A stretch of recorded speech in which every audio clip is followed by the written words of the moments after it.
What's good, everybody? It's your boy, O'Shea Duke Jackson, back at it again with another episode of the Celebrity Junk. You know, LeBron James, I've had my criticisms of him in the past, and for sure, his political stances are different than mine. But you know what? I have to say he's done an excellent job as an athlete. He carries himself really well. He performs at the highest level. He's just he's a great guy. You know, I don't like his politics, but I can't take away from the impact that he has in his community where he's from, what he does. He's an excellent person. And I want to talk about his I Promise School because he put this as a resource into the city of Akron. You know, he's done a lot to get people to go to the University of Akron and things like that. But he hired a principal, Brandy Davis.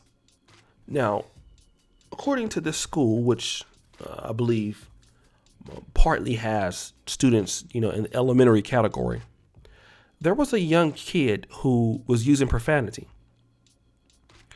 Brandy Davis, in September, slapped the student in the mouth in the bathroom. I believe because he was cursing. All right. And the young boy was wearing a mask when this happened. And the child's mother said that the son had a busted lip and was bleeding. And she said, you know what? I just reacted and I slapped him. And she ended up resigning over this. Now, I want to talk about this because obviously, you know, where I'm going to stand. You don't put your hands on people's kids, and you're not the mom. Okay. I don't, you know, and I believe that because she felt maybe like if she was a woman, she'd be able to get away with this, especially a black woman at LeBron James' school. And it's unacceptable. But I do want to say this. You know, dealing with the kids of today in this generation, it's quite difficult. Because, I mean, even in the 90s, you really couldn't do this. But, you know, 80s, 70s, this is what happened, right? You don't curse at adults. You don't talk back to adults. A lot of people are from that era, and that's how we grew up. Unfortunately, this is not how kids grow up today. Okay? And the reality is that when you're dealing with these people of today, it is my position that their parents are doing nothing with these kids. They're doing nothing with them. And as the system gets stronger and stronger with the programming, you're seeing crimes go up. Like, look at cities like San Francisco. San Francisco was a beacon of hope outside of, you know, the funny business they got going on there. But I mean, it was really for the exquisite lifestyle. People wanted to live there. San Francisco is a bed haven for crimes. You know, they're breaking into car windows like crazy. The crime is astronomical. All right. In the city of San Francisco, which used to be one of the most, you know, affluent cities in America. Now, no one wants to be there because you can't do anything with these goddamn kids.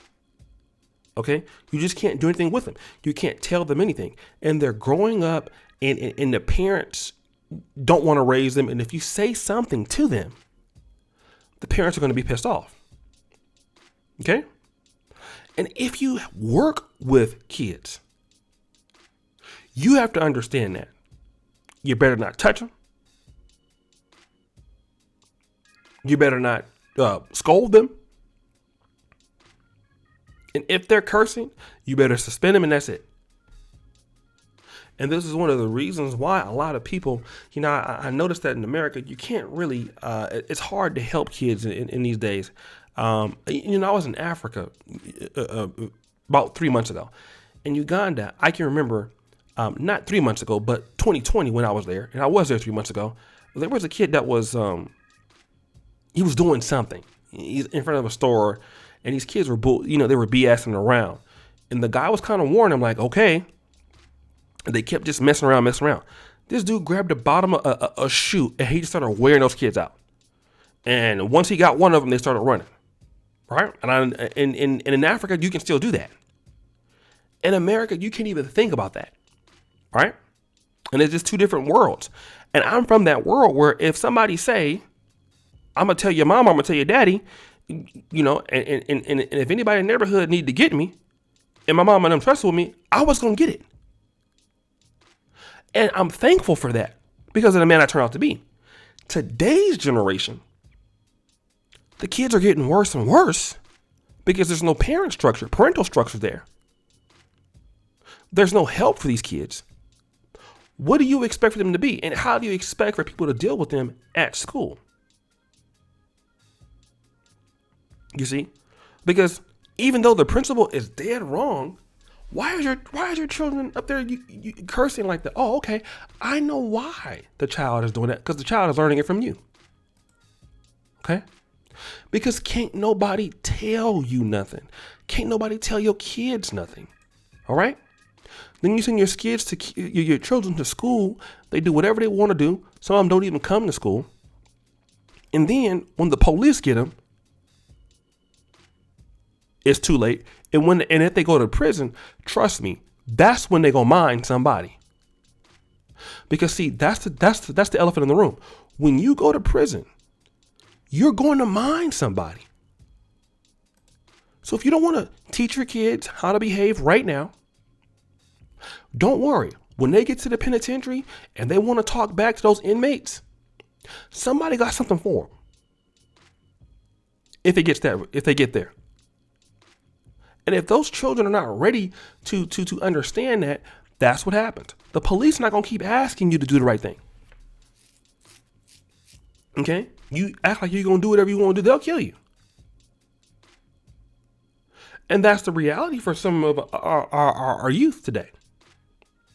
And the lady should have understood when she took this job, this was the kind of demographic of situation she was going to be dealing with.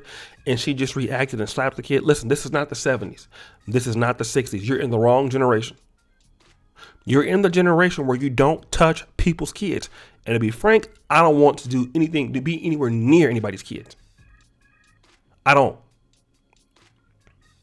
Okay, I'll be around my kids if I have them, and that's it. Your kids, you do what you want to do with them. Just don't bring them around me. And I don't want to be around the neighborhood. If the gunshots, I don't want to be around the little pookies and the I don't know. I'm good. Come outside and your kids used to be running around. We had to get a gate in front of our house because kids would just be all in your yard, throwing the football all in your yard, throwing the football, the basketball, about to hit your windows and break it. And if you go out there and tell them, stop doing it, here come their mom and daddy wanting to fight.